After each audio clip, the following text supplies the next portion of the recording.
News 18 India आ रही है। All India इमाम ऑर्गेनाइजेशन के अध्यक्ष डॉक्टर इमाम उमर अहमद इलियासी, इन्होंने दावा किया है कि रामलला की प्राण प्रतिष्ठा समारोह में शामिल होने को लेकर उन्हें फतवा जारी किया गया है।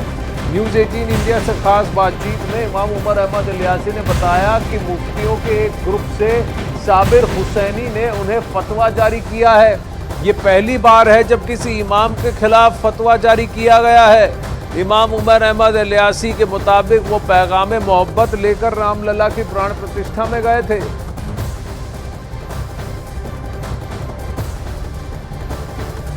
उमर अहमद इलियासी साहब से कई लोगों ने वहां पर बातचीत की थी अयोध्या में, और जहां उन्होंने कहा था कि उन्होंने शांति, समरसता और मोहब्बत का पैगाम लेकर के यहां पर शामिल होने में हामी भरी थी।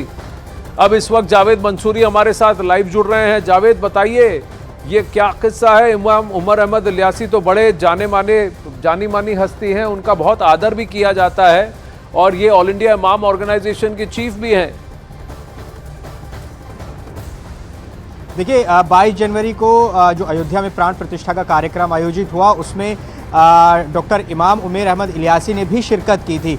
उसके बाद इमाम उमर इलियासी ने दावा किया है कि उनके लिए एक फतवा जारी किया गया है, जिसमें इस फतवे में कहा गया है कि उनका वहाँ शामिल होना कुफ्र है और अब वो नमाज पढ़ाने लायक नहीं बचे हैं। ये दावा खुद उमर अहमद इलियासी ने किया है और ये आरोप लगाया है मुफ्ती क्लासेस, हुसैन क्लासेस पर और ग्रुप ऑफ इमाम। उन्होंने कहा है कि वो मोहब्बत का पैगाम लेकर वहाँ पर गए थे और वो डरने वाले नहीं हैं। उन्होंने ये बात कही है कि फतवा जब भी जारी किया जाता है तो पहले उससे राय जानी जाती है जिसके लिए फतवा जारी किया जा रहा है, लिहाजा वो फतवे का जवाब अपनी तरह से देंगे, उसे चैलेंज करेंगे। फतवे का जवाब, क्योंकि ये एक शरीयत के तौर पर फतवा जारी किया गया है, तो वो इसका जवाब भी फतवे से ही देंगे और अगर ज़रूरत पड़ी तो आगे वो कानूनी सलाह भी लेंगे, कानूनी कदम भी उठाएंगे। साफ तौर पर उन्होंने कहा है कि वो मोहब्बत का पैगाम वहाँ पर लेकर गए थे, लेकिन जिस संस्था पर उन्होंने फतवा जारी करने का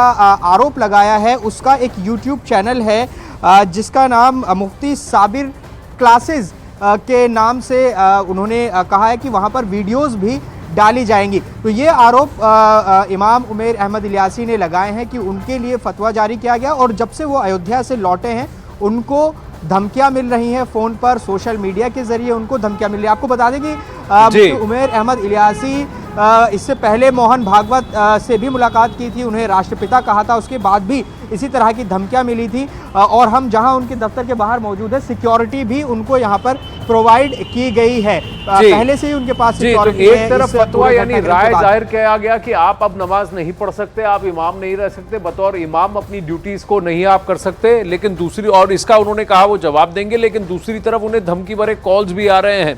अब इस फतवे पर इमाम उमर अहमद इलियासी ने कड़ी प्रतिक्रिया दी है। उन्होंने कहा कि रामलला की प्राण प्रतिष्ठा में जाकर उन्होंने कोई गलती नहीं की है, वो इसके लिए कभी माफी नहीं मांगेंगे।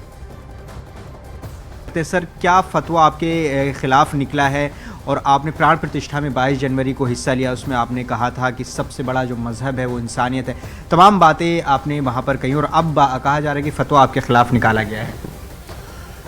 मैं प्राण प्रतिष्ठा में जो गया था और बहुत सोच समझकर मैंने ये फैसला लिया था, मेरी ज़िंदगी का ये सबसे बड़ा फैसला था।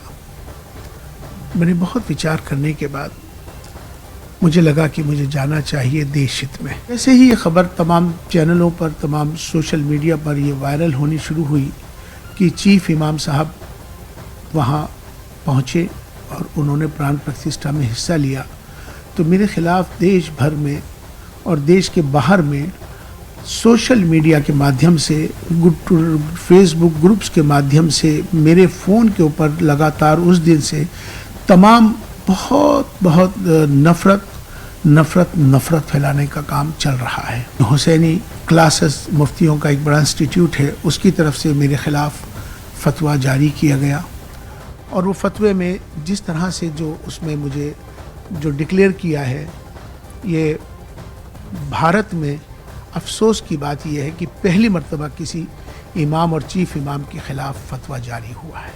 लेकिन मैं उनको ये पैगाम देना चाहता हूँ कि मैंने कोई गलत नहीं किया, न मैं माफ़ी मांगूंगा, न मैंने मांगी, न मैं मांगूंगा, न मैं गलत किया है, ना मैं इसके लिए कोई अपने आप को शर्मिंदा हूँ।